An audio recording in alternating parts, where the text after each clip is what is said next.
The other day, I met a boy who was crying, very angry, and I came to try to help make it better. I put my hand on him, and he said, "I need to center myself." I was like, whoa, I took my hand off of him because he looked like he was angry, and I thought he was like he needed help, but actually he was trying to breathe. Isn't it beautiful? What sometimes you underestimate, you know? He like woke me up, huh? He just said, he went like this, he put my hand off and he said, "I need to center myself." Like that. A very kind of angry way, you know? But I was so impressed. I don't know what the children program is doing, but so getting good brainwash, huh? It was so beautiful. It was I'll never forget it. It was my teacher to be careful when you want to come and help someone. They maybe need some space first. Wow. I was too eager to help him, but I touched him too early. So he was my teacher, so I have to be more careful. When I see someone suffering, I want to help, right? But that anxiousness, sometimes you bother them. But he was trying to center himself. I share that with you to let you know that the children here are getting some kind of education. I don't know. I think that they're playing, but they're really, something is coming beautifully. I hope they go home and do that. I think their parents will be quite shocked. So we'll listen to one sound of the bell, just to come back to our body, and let go of any tension, any anxiety, any grasping. Just be at ease with your body, with your neck, your shoulder. No effort.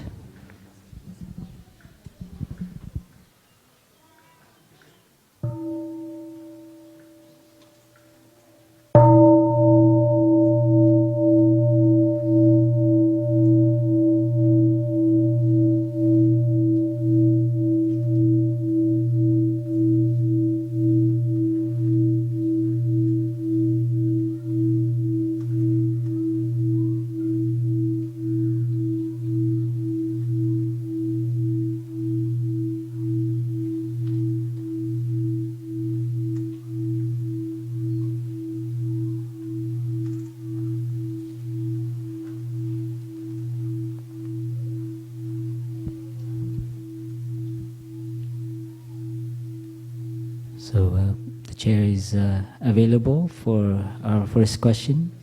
And those who have questions, you can come up here and sit up here behind the chair, okay?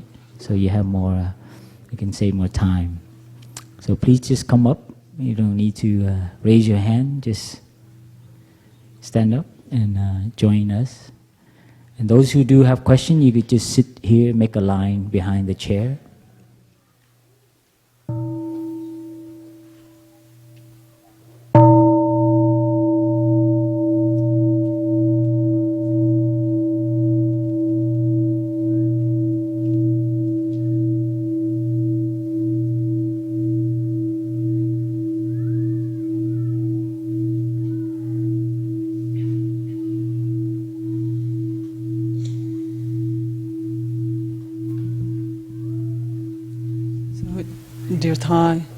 Dear Thai, dear friends, dear Sangha.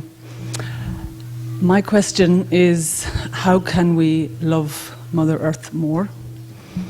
So intellectually and conceptually, I understand the need to change. Also through fear, I understand the need to change. But I really feel deeply that in order to change, we need the inspiration of love. And it's the love for Mother Earth. And I feel that I need to love Mother Earth like I love my mother. And to love her as though she is sick and needs pardon, healing, and I'm looking for a way to love her more. So love her the same way as I love my mother, and to help her heal from that perspective. I feel intellectually and conceptually I understand the need to change, but what I really want, and I feel as all human beings, that we need to have the inspiration of love to change. And I'm interested in how we can do that and what practices we can use to do that. Thank you. Dear Thai, dear Sangha, thank you for asking the question. This is a very important moment in our human history, our planet history. The humans are waking up to recognize how we've been living for the last couple of centuries has not been so helpful. It's because we see the earth and the environment and the trees and the water as separate from us. So the material resources that we can take and produce goods, the iron, the minerals for our cell phones, the oil for our tires, and so the Mother Earth is so generous, always giving, and somehow we have taken that for granted. There's a cherry tree here that this summer, before you came, it gave such abundance of cherries, you know. Every afternoon there were like retreatants and monks climbing the tree, like 4 people on there and 4 at the bottom, and they eat the cherry, and it never finished. It's every afternoon, every time and I remember one time picking, and I eat so much, I was up on the tree and I had to bow to the tree and climb down and say, "Thank you, Mother." You love us and you give us so much. So in a way it's related to gratitude. The practicing to see that the Mother Earth, the environment, is not outside of us that we need to fix, to heal. It's actually, we are Mother Earth. Who are we? Where do we come from? Our mind, our awareness. We are. So it is the cry. So when we heal ourselves, when we can take care of our feelings, that is the foremost. In the environmental movement, one element that we need to bring in is the environmentalists, the ecologists, the activists need to actually take care of themselves and their loved ones as well. So do not see the human and you're different from the environment which you need to heal. So once you know how to heal that in the way of looking, even at those who are bringing toxic things into the world, that they are part of you as well. So in a way, the love inside of you, it starts from there. So how to take care of your feelings. So to connect to Mother Earth is not to just hug a tree. You are Mother Earth. Where do you come from? Where are you going to be buried? Where will you return? The air we breathe. So we need to awaken our connection. Thai would say the into being. We have to really bring this in all aspects, in education, in economics, in business, in industry, because we've seen the environment, Mother Earth, as material resources for us to use for the humans. Therefore, the whales, the polar bears, the insects, the bees, the frogs, the snakes, the rivers, the mountains, they get carved, the earth, they get dug for minerals. So we don't see that actually those are the cancerous things that we're doing, because we ourselves have those we do that to ourselves. You understand? the root why we also need to take care of ourselves. Because the ones who are perpetrating these kind of violence in the environment, to other species, to other groups of people, they are our children, our brothers and sisters, because we come from the same mother. So the new way of looking at ourselves. So when you do touching the earth, you can lay down, put your head down, turn your hand over, and come back to the womb. See, so every time you touch the earth, is cultivating that connection, the insight. And so whatever toxin you have, you need to know how to revive it, to filter it. The way we think about other people is toxic. The way we speak. So in your love is not just directed like that. It also needs to direct inward. And when you become a happy person, a peaceful person, then you see you don't need another blouse. You don't need another car. You don't need to change your car for a new model, because your happiness is not based. You see how it connects to your real life? Do you need to buy something for Christmas? What can you give that is loving Mother Earth? We've been trained by the system to take the goods and keep doing that. We need the economy to be better, spend more. The people are not spending enough. What does that mean? That means there's somebody's going to pay for it. The other people, the earth, the environment. So we need to, the question of how to love the Mother Earth requires a big, turning inward and kind of re-looking at your life. And when you become a happy person, then what keeps the economy going?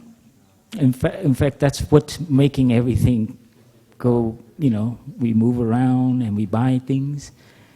So I encourage you for the holidays, for these on sale weekends and stuff, be careful. Do you need more stuff? And then reorganize so that people like you who understand that there's something more important come together and you build community and the human relationship, the love, the brotherhood and sisterhood become the nourishment. Then you no longer need the other things. So this is a very important, as we begin to wake up now, and I hear recently they call it a crisis, not just and you hear that, and be careful, huh? We know it's real, but don't feed yourself those news every day, because it will make you, and then you don't do anything. So also nourish yourself. So to heal is not just to retreat. To heal, you also need energy to nourish yourself. So you nourish yourself with being with your children, your husband, your brothers and sisters, and you become a happy person, and then you can actually start to vibrate that kind of way of being. It's like, do you really need another one of those, brother? It's like, but you can only say that if you don't have irritation, you see? But if you go around telling people like, oh, and then you're bringing more toxin into the world, you see? By the way we speak, by the way we think. So we begin to love everywhere with our relationship, but it begins with ourselves. If we know how to love ourselves, that means how we take care of ourselves so we don't lose the balance. Then when you're in balance, Mother Earth has a chance. Because we don't need more angry, disgruntled people. So the environment movement, sometimes anger, it looks like it helps, but for the long run, it will not help. Love is like you are recognizing. But I make the point here that our personal lifestyle, what we buy, how we turn on the water, our electricity, So these lifestyle, the food we eat, huge. And recently I learned this morning, the fabric we make, very toxic to produce something like this. So do we need to always change season, change our wardrobe? And so it's a big challenge, because we think it's out there and we wait for the government and the policy, but actually it's right in front of us, in our closet, in our garage, in our wallet. So it requires love, can be expressed by the way you invest. By the way, Christmas, you don't buy anything. That's love. So those are very concrete ways. So please get together with your family, with your friends, to discuss that. Very important. And as a community, we will do the same. We hope to more and more head in that direction. Thank you for your question.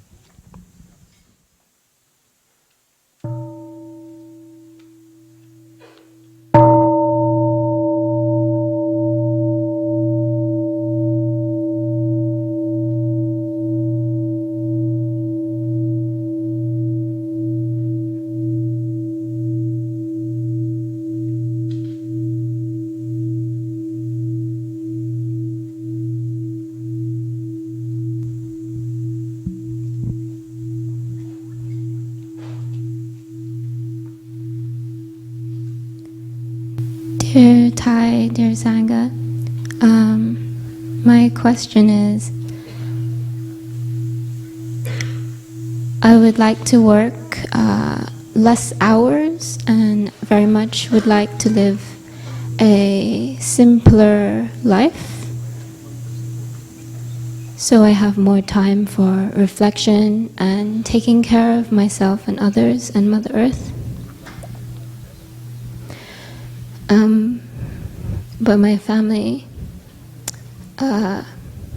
sometimes, disagree and think I'm wasting my education, which was very expensive. So how do I practice with this? Question is clear enough? Yes? So how to simplify my life, work less, but my family, my parents sort of have a pressure for me because they invested so much in my education. Now they want some return, I guess. Or sorry, I paraphrase you. But they're expecting you to be successful, implying that. I don't know, my brothers and sisters. Dear Thai, dear Sangha, dear friend, I will just share what is in my mind now, and maybe my brothers and sisters can add a little bit more.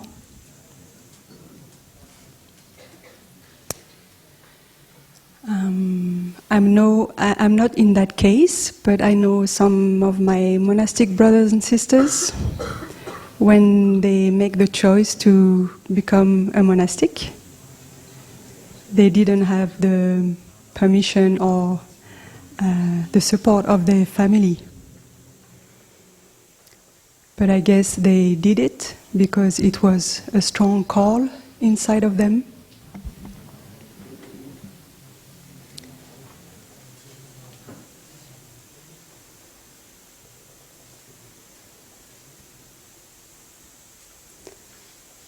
I always had the support of my parents, so I don't know how does it feel not to have the support.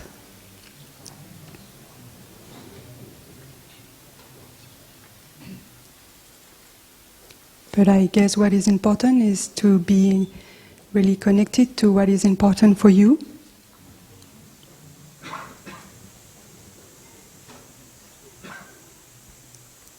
And letting them know that even maybe your choice will not correspond to their choice. But it doesn't mean that you don't love them.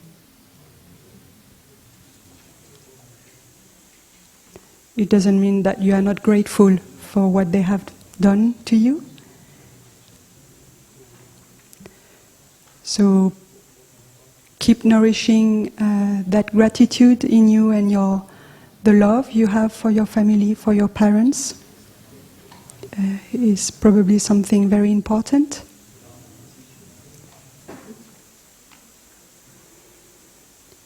And you've mentioned that you want to maybe have a life more simple and work less, so you can take care of yourself, take care of Mother Earth.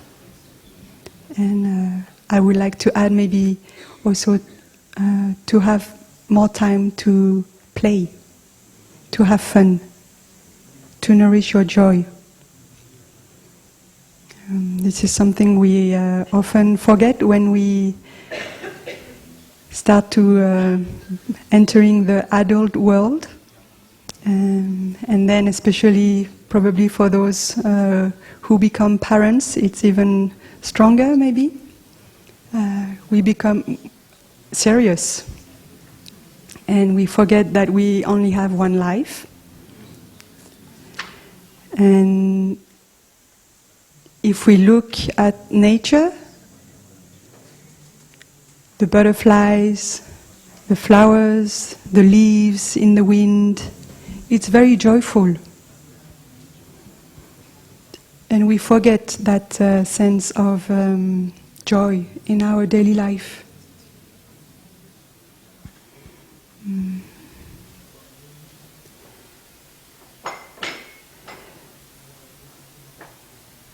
So when we have to make some choice for our life, for we think the better, in order to take care of ourselves, or maybe in order to take care the earth, the future generation,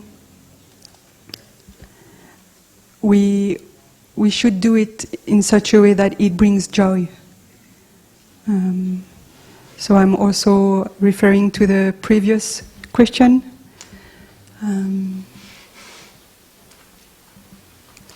Love and healing and the practice. Thai, our teacher, always say, if you don't have joy in the practice, is not the right practice. And if we don't have joy in our life, then what's the point? So we, of course, we need love, we need healing, but we also need joy, lightness, and especially during this time, when there is a environmental crisis and many things happen in the world, we need joy in ourselves, and we need to share our joy. So maybe there will be a period of time when you do your transition. If you have the courage, if you really feel this is what I need, this is it feels right at this time of my life, and maybe your family will need some time to adjust. Maybe they will be angry with you, or they will not support you, they will not understand.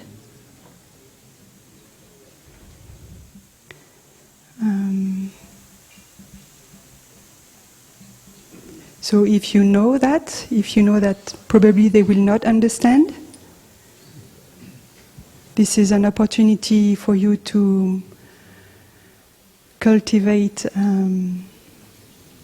what we call boundless love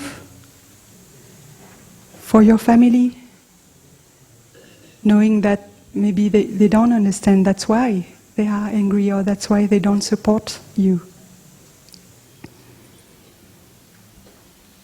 And maybe after a few months, or 1 year, or 2, if that was the right choice, you will become happier, and you will have some joy, and they will see your transformation. They will see, oh, you made the right choice. We are proud of you, because they want the best for you. They want you to be happy.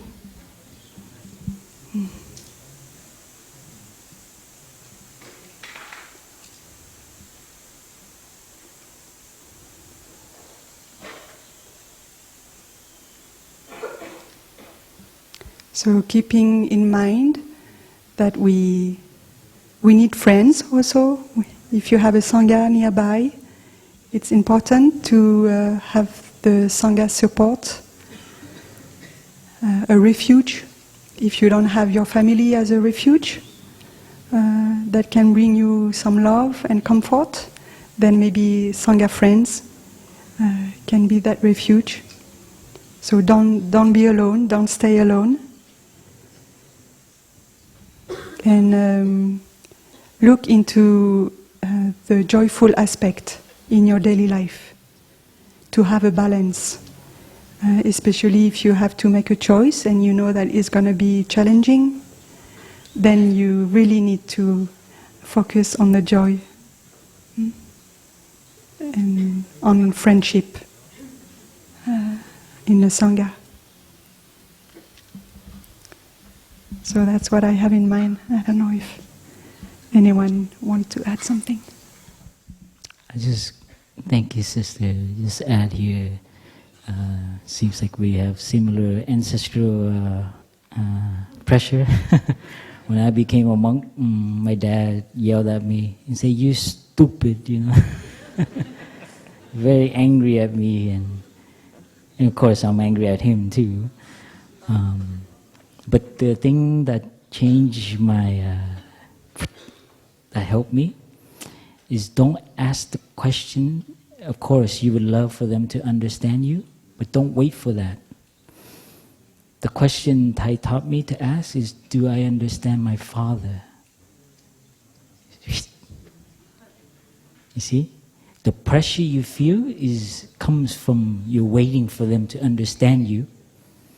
You switch it around, now it becomes your searching. Where does my father come from? How did he grow up?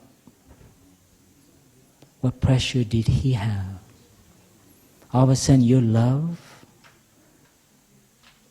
can grow still, you see? If you ask the other question, you can't do anything about it. Here, you can always be next to your father. He might be irritated, angry. He's like, so you talk to him, you say, "Dad, you know, how are you? What's important to you? How did you grow up?" And you can also ask the uncle, the relatives, and to begin to know your ancestor. That really helped me a lot. So I don't wait for the other person to understand me, but I ask the question, do I understand them?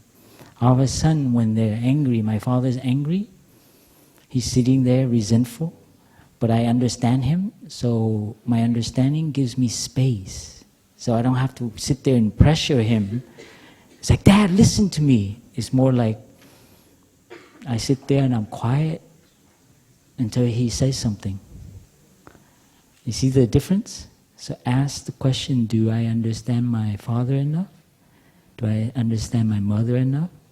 Do I understand my ancestor? Asian ancestor. Are you Chinese or half Vietnamese, half Chinese? Same thing with me. Yeah. My dad's Chinese, Fukien, very business, you know. So I understand why there's like, "You're not bringing in money." You know? Sorry for the Fukien. Huh? But if you understand that, you understand why they suffer so much.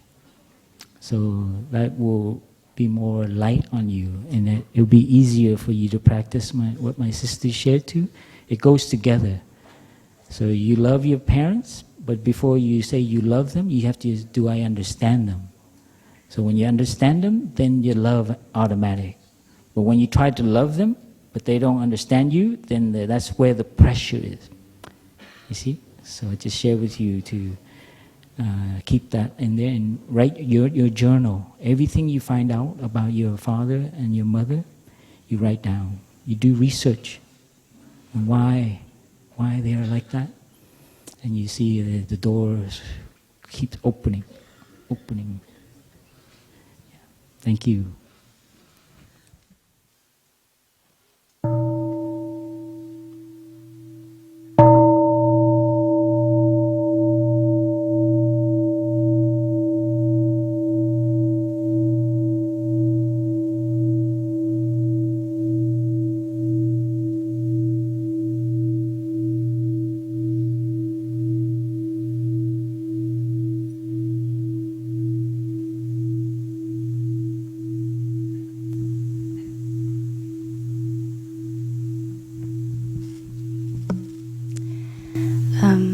Alors, je ne sais pas trop comment l'exprimer, la question, mais je vais l'exprimer avec ce que je ressens tout au fond de moi.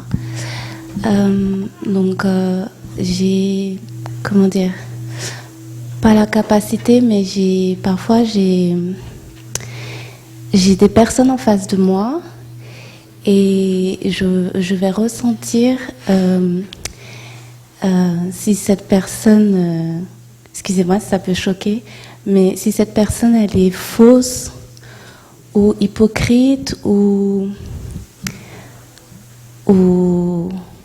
pas mauvaise mais avec pas de bonnes intentions, de bonnes énergies. So I will try to express my question.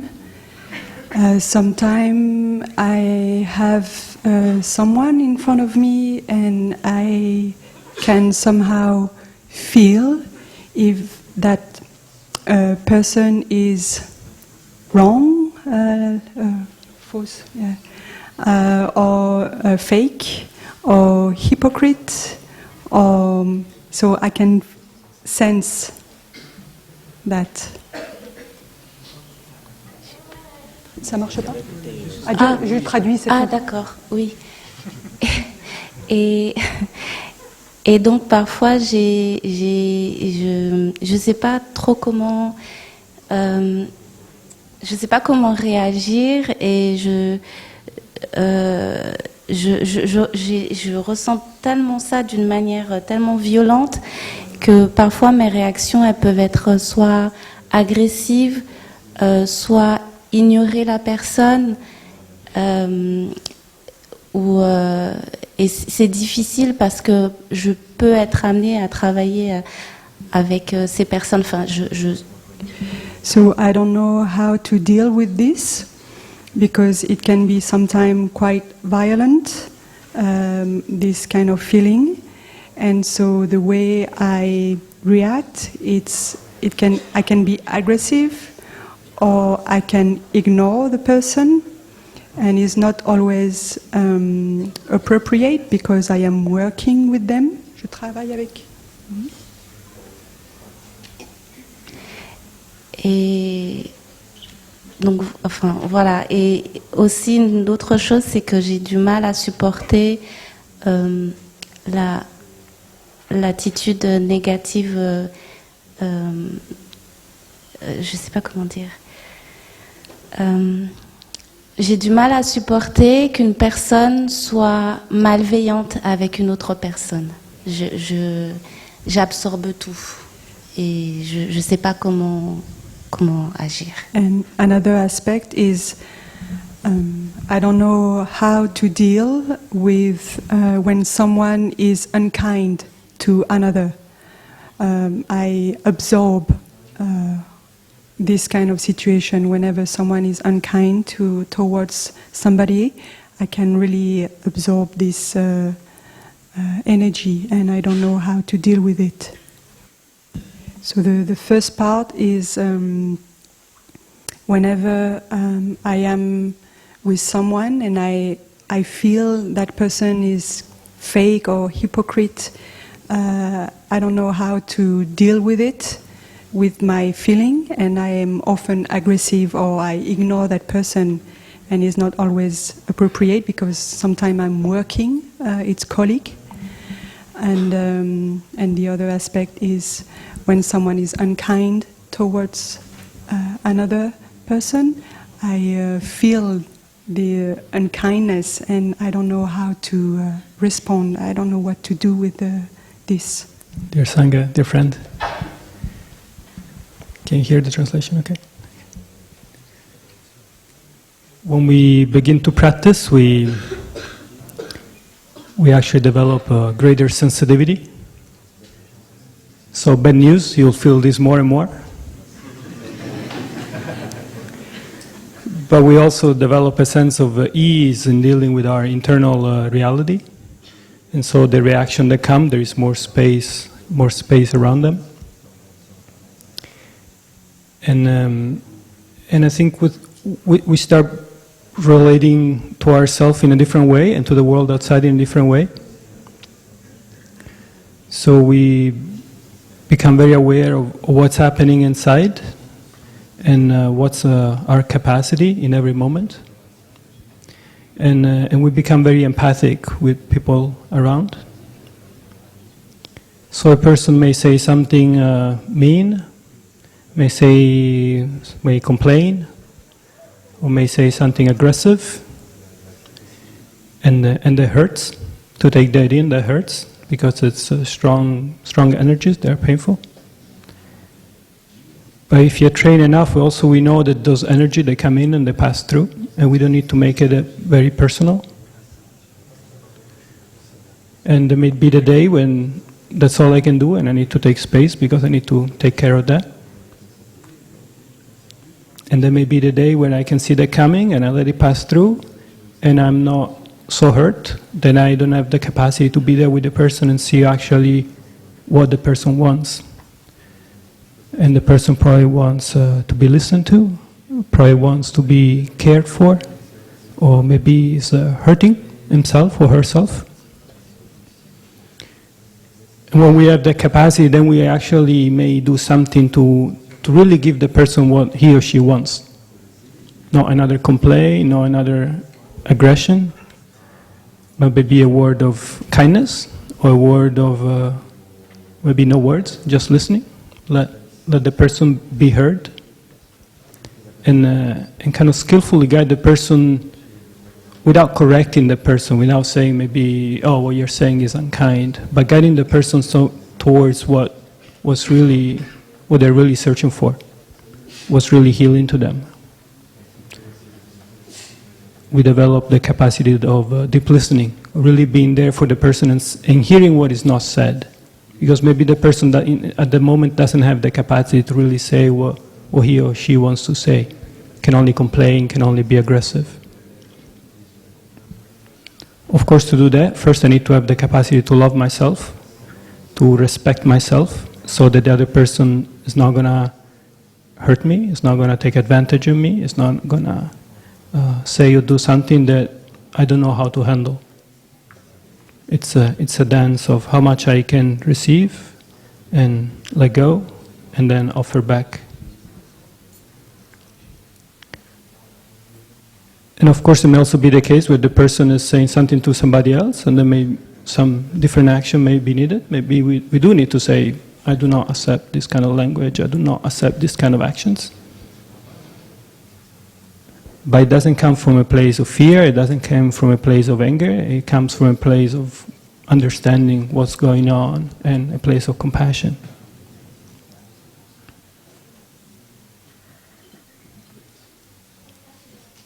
So again, we learn to be with ourselves and to be with the whole of ourselves. We breathe, we calm ourselves, we become peaceful, and then we learn to accept whatever comes up. The beautiful, the pleasant, the joyful, that's the base, and then the difficulty, the pain, the sadness, the fear. And the more we become familiar with all those, the less they control us, the freer we become. The more capacity we have to navigate with strong winds coming against us, but we can still navigate and go towards the wholesome, towards what's helpful for us, what's helpful for the others.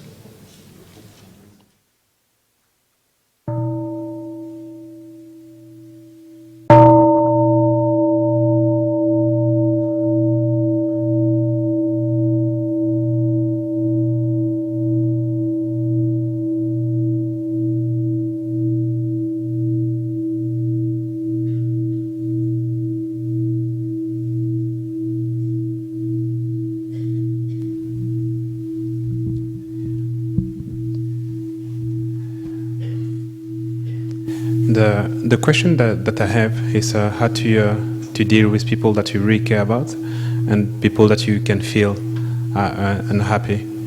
I got some people around me that are usually some people sometimes are really angry, and I can really deal with that, no problem, because I'm quite relaxed by nature, and I can feel that it's helping them just to have someone that can listen to the anger.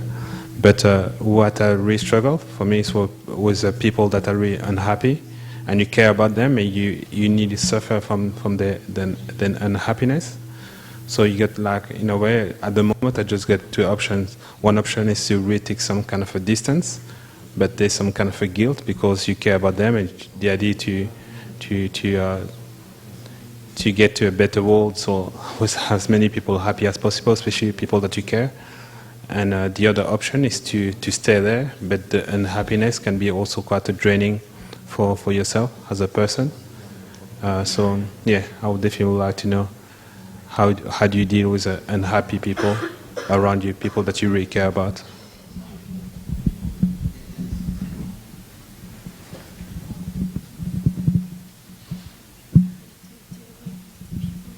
So his nature is very calm, and people who are angry and stuff, they don't affect you much because you kind of balance them. But the ones who are more sad and like a heavier suffering, is you have a challenge to navigate with them, either to avoid them or to be with them, but then somehow it is too much for you. And so how do you practice with people who the suffering is not the anger, but the suffering is a more like a heavy sadness, and he struggles with how to navigate that. So dear Thầy, dear Sangha, thank you for your questions.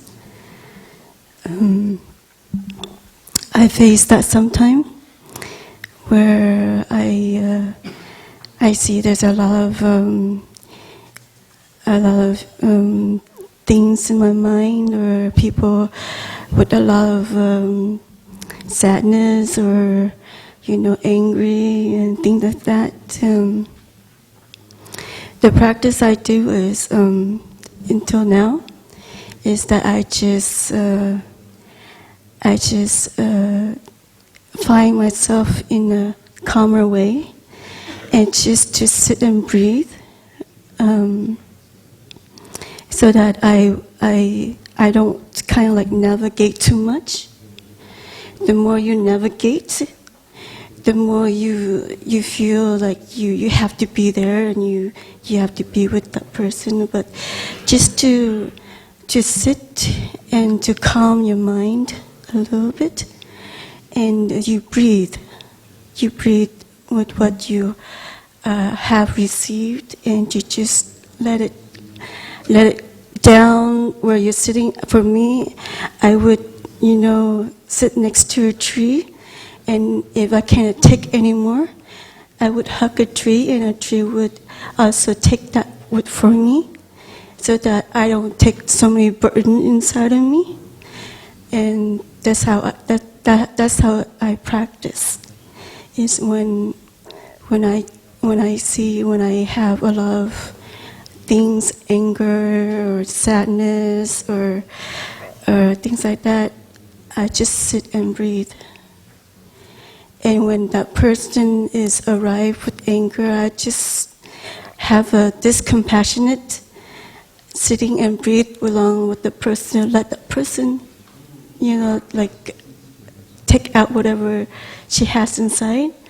But as long as you breathe, and you just recognize you're breathing, and you know that the person is just to be there with the person, or not to be there with the person is just to breathe in and out, and you just to let the breathing do the work for you.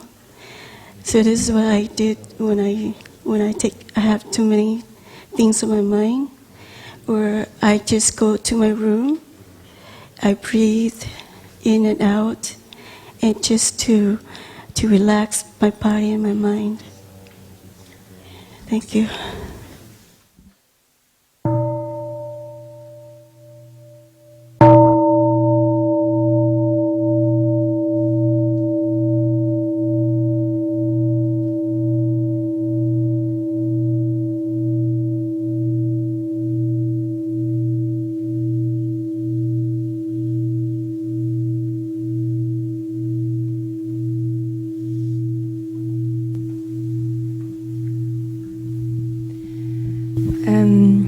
Hello, dear friends, dear Sangha. I'm sorry if I'm not clear in my question because it's difficult to talk about this for me. I have a lot of criticism within myself for myself, and also obviously sometimes it comes out as anger towards others when I'm really angry with me. Where I always resent what I haven't done when I'm doing a choice. And making a choice can be really difficult because I'm afraid that I'm going to make the wrong one. And the voice is always, you should have done this, you haven't made the right choice. Now look at yourself, you're not even at peace now because you should have done that. And I am not in the present moment at all. Of course I know it's a thought, but it's difficult for me to let go of.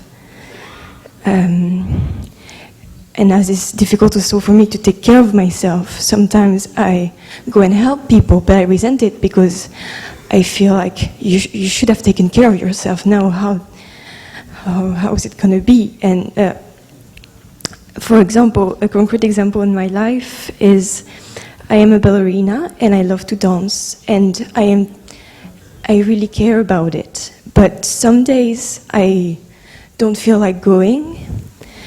And I also feel like I have to educate myself to let go of it and be happy even when I'm not able to go. But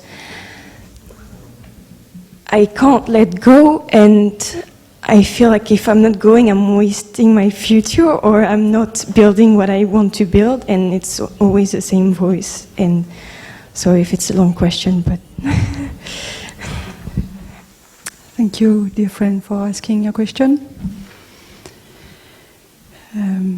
There are different areas in your question, so I will maybe focus on not having the capacity to let go of your mental.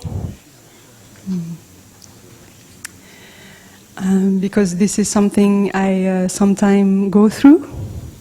So, and when this happens, it's because I forget to come back to my breath.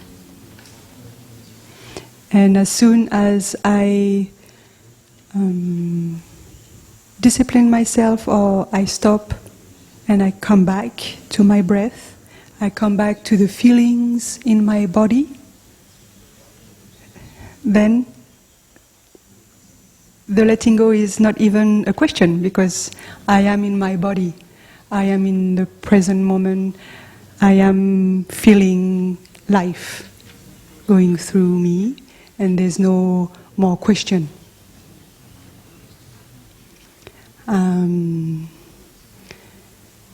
Sometimes waking up at 5 o'clock in the morning is not always a joy. Just to do a comparison, like you, when you are a ballerina, and but I love the life that I choose. So even though maybe I will not go every single day at the meditation, but I don't beat myself up with this. We have a very compassionate community, so I'm very grateful and lucky. But what I mean is, if you feel the life you have chosen, the dance, this is your life. If you are happy about it, if it brings you joy, again, the joy, you should be in connection with that happiness and that joy that the dance brings you in your mind, in your soul, in your body. Even though not every day you are happy to go and ready to go, and we all have days, you know, when we wake up and it's like, oh, again. And it's okay. It's okay. And sometimes our teacher invite us to practice like that when we wake up and it's like, oh, I prefer to stay in bed, and you start asking yourself the question, shall I go, shall I not go, shall I go? So either you don't ask the question, and then that's easy, then you just go. But then if it's still coming, then you just can connect yourself maybe with a great dancer that you like. It's kind of a figure for you. So us, maybe it can be the Buddha or it can be Thai, but maybe the Buddha doesn't speak to you. So that's why I'm saying like a dancer. So you can get the energy to go from that great dancer, and also to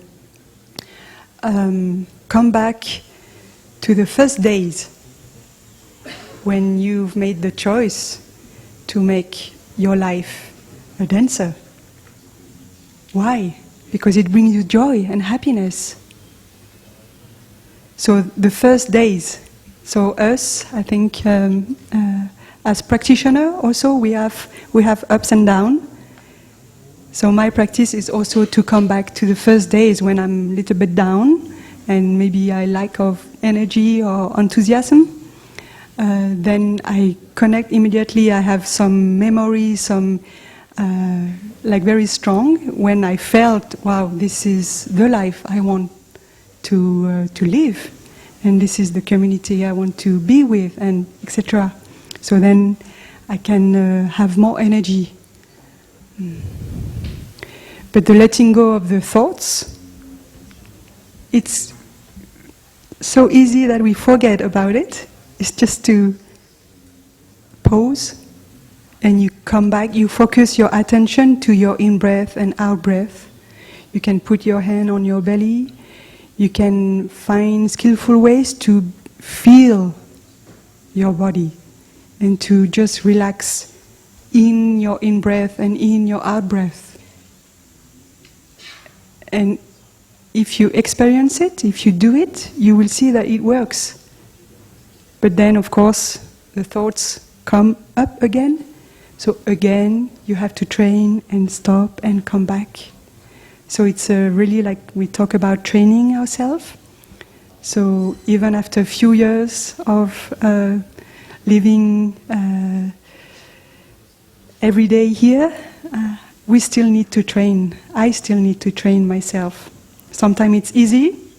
There's no letting go because my mind is very relaxed and there's no worry. And sometimes, my mind is hooked by something and I cannot let go.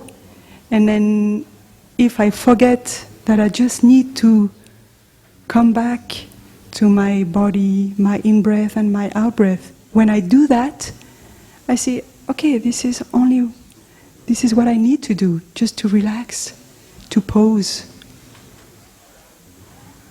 Because being stuck in the mind will not help me to find a solution or to know if I was wrong or right, or if I make the right choice or no.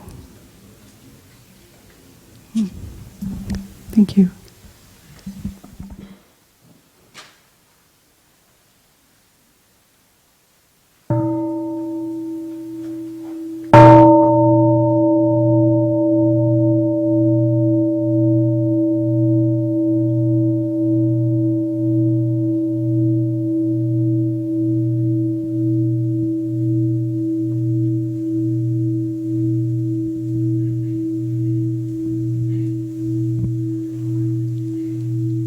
Molto spesso sono pervasa da un senso di ingiustizia, perché sono circondata da molte persone superficiali che non apprezzano quello che hanno, perdono il loro tempo. I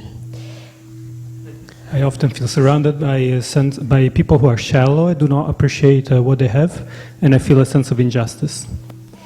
E io non posso fare niente per questo, e allora penso, a volte mi chiedo se sarebbe meglio prendere le mie poche cose e andare a vivere in un monastero, in un posto oppure in un villaggio ecosostenibile, in una comunità, E mi chiedo invece se volessi rimanere in questa società come posso conciliare la mia visione con la loro superficialità. And I feel there's nothing I can do about it, so I want to pack my stuff and go live in a monastery or go live in an eco-village or somewhere. And there's times that I feel if I am to stay in society, how can I... com'è la parte finale? Come posso... conciliare la mia visione e la mia gioia di vivere con queste persone invece che non sono risvegliate. How can I harmonize my vision and my joy of life with other people who are like that, who are shallow and do not appreciate what they have?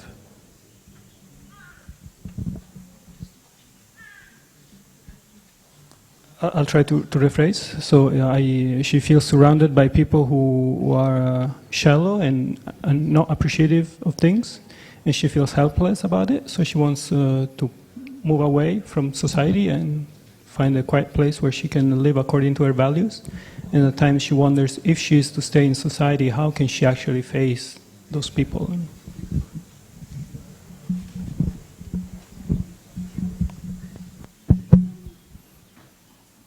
Grazie, grazie per la domanda. We need you to be there. Yeah, you're a happy person. You can smile, and you know what is important. And you're like kind of like a light for people. So sometimes we practice, yeah. We also can be a refuge for other people. So it's wonderful to have you in society and not to retreat to Plum Village. Yeah. Here we don't have stuff like that. Do you think we have difficulty like you here? Do you think we have difficulty like that here in the Plum Village? See, yeah. So everything depends on how you see things and how you think. So everywhere you go, you will bring that with you. Yeah. I thought I come to Plum Village, there'll be all nice people smiling. And first thing the brothers do, they put me work in the kitchen. Ay, ay, ay. So dirty. Why don't they clean up? Geez, this is not hygienic. These people, these monks, they're not very dirty. The toilet is, paper is, you know. So I bring everything here, my thinking, my judgment of other people. So we need to take care of that, how we point out. When I know I am judging others, I know that means is a thing for me to go back to take care of myself. When I judge other people, that means I don't have the space to allow them to be where they are at, however unskillful, however shallow they are, that's where they are at. So when I judge them, that means sometimes I don't judge them. Sometimes they're like that, and I'm like, oh, cool, yeah.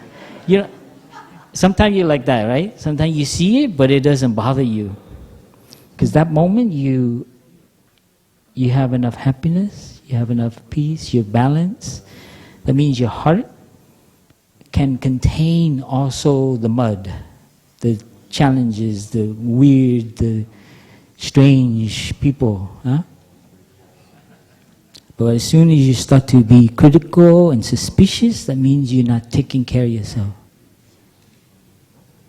So remember that. That's a good sign. So don't be afraid of that. So those things that we judge is because we don't understand yet. The other person is like that. That's where they are at. They haven't met the Dharma. They have not read a good book. They have not met friends. They have not come to Plum Village, to practice with that. Not this place is pure. But we know how to practice. See, when we know how to practice, then we react differently. They're like that, but we don't judge them. We say, yeah, we love them anyways. And they find another way of being. I'm sure they have the same difficulty with their family and their friends. So each one of us is like a fruit.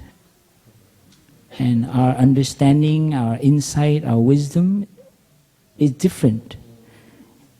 Next time you go sit to the apple tree over here, and you look at the apple, and some apples are not ripe, some are like ripe, some are rotting, and you try to look at the apple that's not ripe, you say, hurry up, ripe. You sit there and you meditate, it's like, come on, hurry up.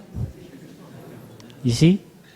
You cannot rush someone to become something that you think is the way, right?